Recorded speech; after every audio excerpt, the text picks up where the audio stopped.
my children! Last year, on this most momentous of days, I told you the tale of Freddy versus Jason versus Ash.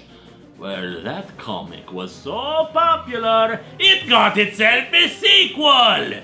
This is Freddy versus Jason versus Ash, the Nightmare Warriors! Unfortunately, it is not as good as the first one. I blame this mostly on the inconsistent artwork, my children. At points it is quite good and is similar to the artwork for the first. But a lot of feelings and bad artists worked on the in-between issues, leading a lot of people looking very much like each other, and the horrific elements are not as glorious as they should be. Still, the story is epic in scope, and would have served as an excellent conclusion to all three franchises that make up this crossover. Several months after the events of Freddy vs. Jason vs. Ash, Ashley Williams is living a peaceful life with Carrie, the other survivor of that story. Unfortunately, the United States government has arrived back at Camp Crystal Lake to take the Necronomicon back with them to Washington, D.C. They wish to use the power of the Book of the Dead to defend America.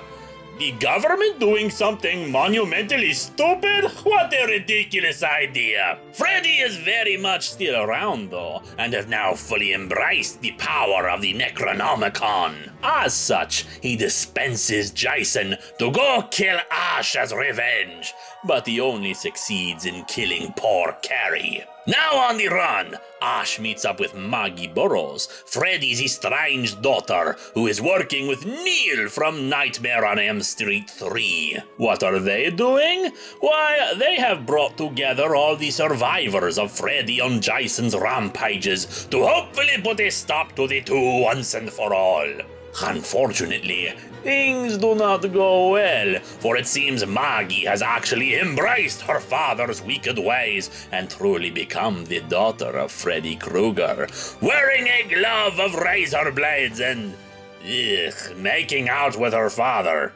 Did I mention that Freddy Krueger is kind of messed up? Understandably, people are upset about this plot turn, since it turns a character who was good evil, but for the purposes of the story, it is a good twist. Freddy had her gather all the survivors because he wanted to absorb the survivor power that they seem to possess. Stuff like Tina's telekinesis, Alice the Dream Master's power, and young Tommy Jarvis's...